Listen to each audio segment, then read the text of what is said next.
กำลังทายอยู่เลยนี่ทายแล้วเนี่ยทายแล้วกันล่างเนี่ยบทที่ถูกจ้าราคาไปจะไหนก็ได้ก็อยู่ในยูทูบพันเด้อยู่ในยูทูบพันนะอาจารย์แฟงคุยกับมี่นะบ่โอนเขาใส่ของคุณเลยนะ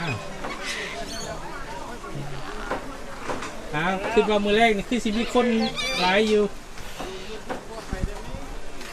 ใครเขาเบิ้งก็ได้นะตี้เขาไปวัดป่าตี้เขามีแต่เขียนวัดป่าอะไรกันเลย แต่ก็สิเห็นออกมาเลยดอกจังได้ผมเป็นตาย่างเป็นตาว่อยังได้สิ เออ ผมเป็นตาว่อยังได้สิ เออ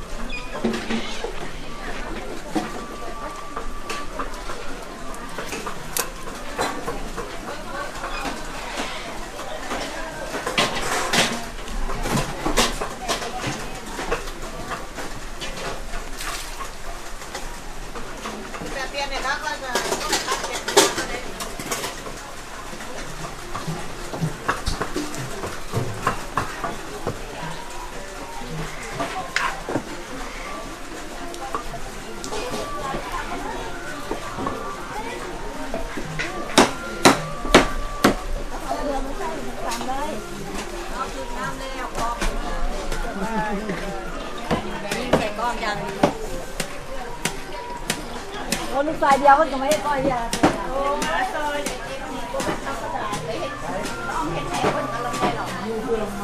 กับเชเขาบอกว่ามาวันนั้นบนคุ้มนะบนห้องงานแล้ววันเช้า